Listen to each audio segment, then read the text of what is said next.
तो guys welcome back to Learner Bits. तो आज की इस वीडियो में हम बात करने वाले हैं ईथरनेट की। ईथरनेट क्या है आज हम डिटेल में समझेंगे। तो चलिए स्टार्ट करते हैं। इससे पहले वाली वीडियोस में हमने काफी सारे नेटवर्किंग के इंपॉर्टेंट टॉपिक डिस्कस कर रखे हैं। अगर आपने नहीं देखे हैं तो जाके आप देख सकते हैं हमारी प्लेलिस्ट में। तो चलिए ईथरनेट को जानते हैं डिटेल में। ईथरनेट है क्या?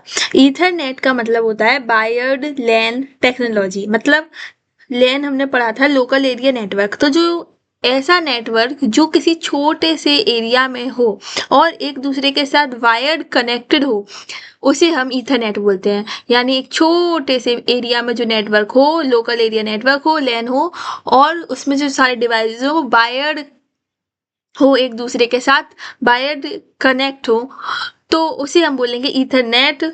जिसमें कनेक्ट होते हैं काफ़ी सारे कंप्यूटर्स वायर के हेल्प से, और वो होते हैं एक लोकल एरिया नेटवर्क में यानी लैन में। एक छोटे एरिया में जब बहुत सारे डिवाइसेस वायर से कनेक्टेड हो तो हम उसे ईथरनेट बोलते हैं।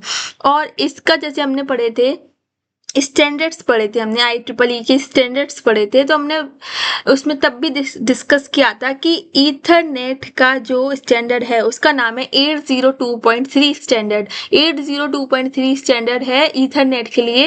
ये यानी सेट ऑफ रूल्स है ईथरनेट के लिए, जिसका नाम है IEEE 802.3। ठीक है, तो इसको याद रखिएगा। और फीचर्स क्या होते हैं ईथरनेट के? ईथरनेट का मतलब होता है केबल्स के थ्रू इसमें सारे डिवाइसेस कनेक्टेड होते हैं। UTP या फाइबर ऑप्टिक केबल हो सकती हैं। और मैक एड्रेस का यूज किया जाता है कम्युनिकेशन के लिए। मैक एड्रेस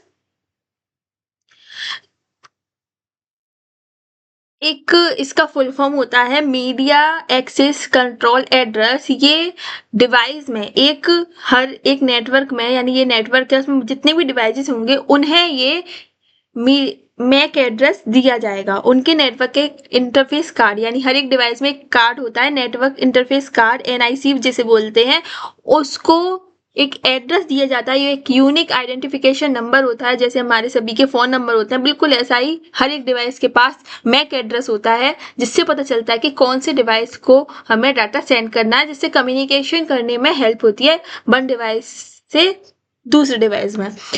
तो मैक एड्रेस की हेल्प से काम करता है ईथरनेट कम्युनिकेशन के लिए। इसकी स्पीड होती है 100 Mbps से 1 Gbps तक, और इससे ज़्यादा भी होती है। बक्स होता है, लैन एनवायरनमेंट में काम करता है, यानी एक लैन में काम करता है।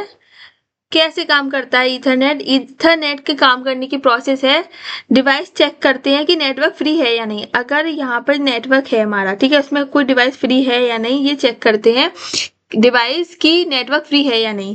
फिर डाटा को सेंड करते हैं फ्रेम्स की फॉर्म में। फ्रेम की फॉर्म यानी बिट्स होती हैं, बिट्स को कन्वर्ट करते हैं फ्रेम में, और फ्रेम की फॉर्म में डाटा को सेंड करते हैं।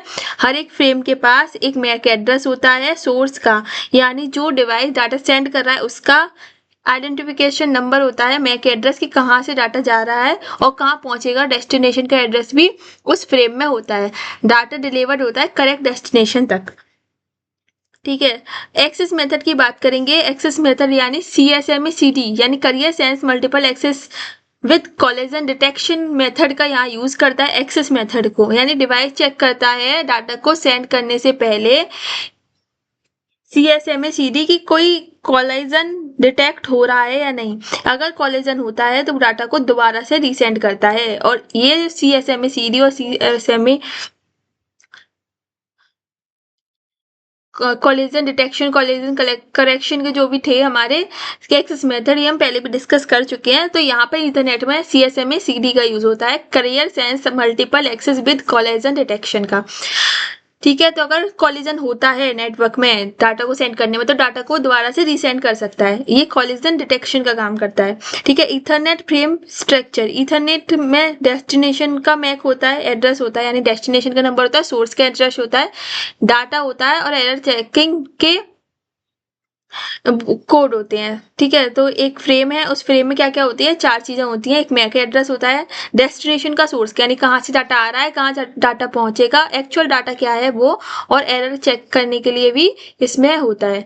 ठीक है, ये 4 चीजें इसमें होती हैं। टाइप्स ऑफ ईथरनेट की बात करेंगे। जो बहुत ज्यादा फास्ट ईथरनेट है, फास्ट ईथरनेट है 100 Mbps, और गीगाबिट ईथरनेट है 1 Gbps। 10 गीगाबिट ईथरनेट भी होता है। डिफरेंस क्या है टीसीपी आईपी और ईथरनेट में?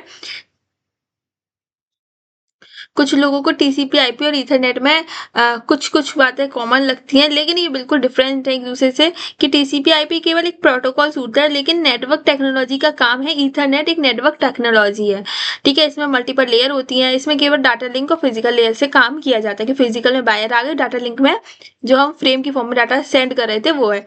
इंटरनेट कम्युनिकेशन के लिए टीसीपी आईपी का यूज होता है, लेकिन लैन कम्युनिकेशन के लिए ईथरनेट का यूज होता है। टीसीपी आईपी आईपी एड्रेस का यूज करता है और मैक एड्रेस का यूज करता है ईथरनेट। मीडियम टीसीपी आईपी में वायर्ड हो सकता है या वायरलेस भी हो सकता है, और ईथरनेट वायर्ड होता है।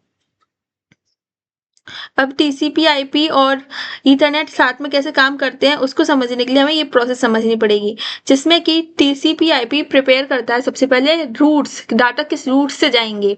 नेटवर्क में बहुत सारे रूट होते हैं एक डिवाइस से दूसरे डिवाइस तक पहुंचाने के लिए डाटा, तो किस डिवाइस से डाटा जाएगा वो रूट पहले आइडेंटिफाई करता है टीसीपी आईपी। ईथरनेट सेंड करता है डाटा को उस नेटवर्क में, जैसे एग्जांपल देखें टीसीपी आईपी ने डिसाइड किया कि कौन सी डेस्टिनेशन तक किस रूट से डाटा जाएगा और ईथरनेट ने उस डाटा को डिलीवर कर दिया, ठीक है। तो वो पूरा काम टीसीपी आईपी और ईथरनेट मिलके करा लेते हैं।